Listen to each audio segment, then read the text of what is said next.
ರಾಮದುರ್ಗ ಪಟ್ಟಣದ ಹೊರವಲಯದಲ್ಲಿರುವ ಶ್ರೀಮತಿ ಈರಮ್ಮ ಶಿವಲಿಂಗಪ್ಪ ಯಾದವಾಡ್ ಸರ್ಕಾರಿ ಪ್ರಥಮ ದರ್ಜೆ ಕಾಲೇಜಿನಲ್ಲಿ ಉಪನ್ಯಾಸಕರ ಕೊರತೆಯಿಂದ ಸರಿಯಾಗಿ ತರಗತಿಗಳು ನಡೆಯುತ್ತಿಲ್ಲ. ಇದರಿಂದ ನಾವು ವಿಶ್ವವಿದ್ಯಾಲಯದ ಪರೀಕ್ಷೆಗಳನ್ನು ಹೇಗೆ ಎದುರಿಸಬೇಕೆಂದು ಆರೋಪಿಸಿ ಶನಿವಾರ ವಿದ್ಯಾರ್ಥಿಗಳ ಸಂಘಟನೆ ನೇತೃತ್ವದಲ್ಲಿ ವಿದ್ಯಾರ್ಥಿಗಳೆಲ್ಲರೂ ಕಾಲೇಜು ಎದುರು ಪ್ರತಿಭಟನೆ ನಡೆಸಿದರು.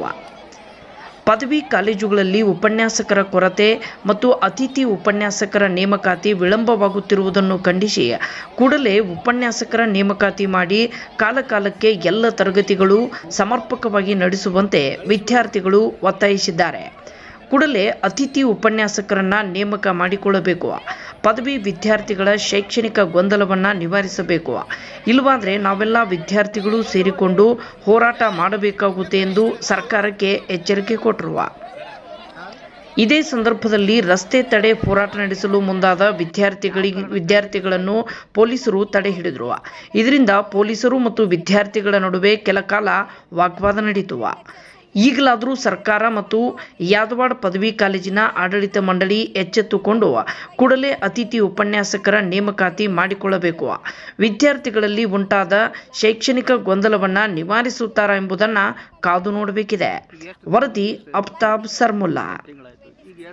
ಟೀಚರ್ಸ್ ಬೇಕು ನಮಗೆ ಕಾಮರ್ಸ್ ಫೈನಲ್ ಇಯರ್ಗೆ 7 to 8 ಟೀಚರ್ಸ್ ಇದ್ದಾರೆ. ಅದರಲ್ಲಿ ಇಬ್ರು ಮಾತ್ರ ಬರೋದ್ರಿಂದ ಅವರಿಬ್ಬರೇ ಎಲ್ಲ ಟೀಚರ್ಸ್ ಹೊರೆನ ಹಾಕೊಳಕ್ ಆಗಲ್ಲ. ಸೊ ನಮಗೆ 5 ರಿಂದ 6 ಟೀಚರ್ಸ್ ಬೇಕು ಬರೀ ನಮ್ಗೆ ಫೈನಲ್ ಇಯರ್ಗೆ.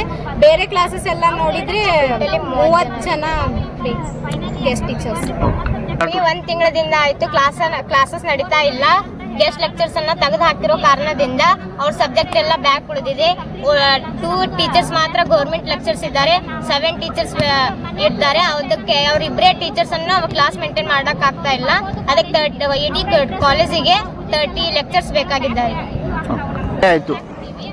ನಮ್ಗೆ ಗೆಸ್ಟ್ ಲೆಕ್ಚರರ್ ಪ್ರಾಬ್ಲಮ್ ಆಗೈತ್ರಿ. ಅಂದ್ರೆ ನಮ್ಗೆ ಈಗ ಪರ್ಮನೆಂಟ್ ಲೆಕ್ಚರರ್ ಇಬ್ರು ಅದಾರಿ. ಅವ್ರು ಕ್ಲಾಸ್ ತಗೊಳತ್ತಾರಿ. 2 ಕ್ಲಾಸ್ ನಡೀತಾವ್ರಿ ಡೈಲಿ.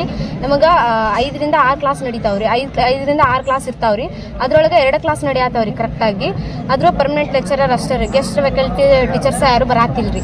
ಅದರಿಂದ ನಮಗೆ ಭಾಳ ಪ್ರಾಬ್ಲಮ್ ಆಗತೈತ್ರಿ. ಅದಕ್ಕೆ ನಾವು ಈ ಥರ ಸ್ಟ್ರೈಕ್ ಮಾಡೋದು. ಮುಖ್ಯ ಕಾರಣ ಅಂದ್ರ ಟೀಚರ್ಸ್ ಇಲ್ದಿದ್ದ ಕಾರಣ, ಗೆಸ್ಟ್ ಫ್ಯಾಕಲ್ಟಿ ತೆಗೆದು ಹಾಕಿದ ಕಾರಣಕ್ಕಾಗ್ರಿ. ಈಗ 10 ವರ್ಷದಿಂದ 15 ವರ್ಷದಿಂದ ಮಾಡ್ಕೊಂಡ್ ಬಂದಾರ್ರಿ. ಅವ್ರನ್ನ ಕಂಟಿನ್ಯೂ ಮಾಡಿ ಇದೊಂದು ವರ್ಷದಾದ್ರು ಅವ್ರನ್ನ ಕಂಟಿನ್ಯೂ ಮಾಡಿ ಮುಂದಿನ ಸರ್ಕಾರದ ಆಯ್ಕೆ ತಗೋಬೇಕ್ರಿ. ಈಗ ಸಡನ್ಲಿ ಈ ತರ ತೆಗೆದು ಹಾಕೋದ್ರಿಂದ ನಮ್ಮ ಮ್ಯಾಕ್ ಪೆಟ್ ಜಾಸ್ತಿ ಬೀಳಾದೈತ್ರಿ. ಈಗ ತಿಂಗಳಾನ್ ಗಂಟ್ಲೆ ಕ್ಲಾಸ್ ನಡೀಲಿಲ್ಲ ಅಂದ್ರೆ ಕಾಲೇಜ್ ಬಂದಾದ್ರೂ ಏನ್ ಉಪಯೋಗ್ರಿ? ನಮ್ಗೆ ಪೋರ್ಷನ್ ಅರ್ಥ ಆಗ್ಬೇಕು, ಅದನ್ನೆಲ್ಲ ನೋಡ್ಬೇಕಾ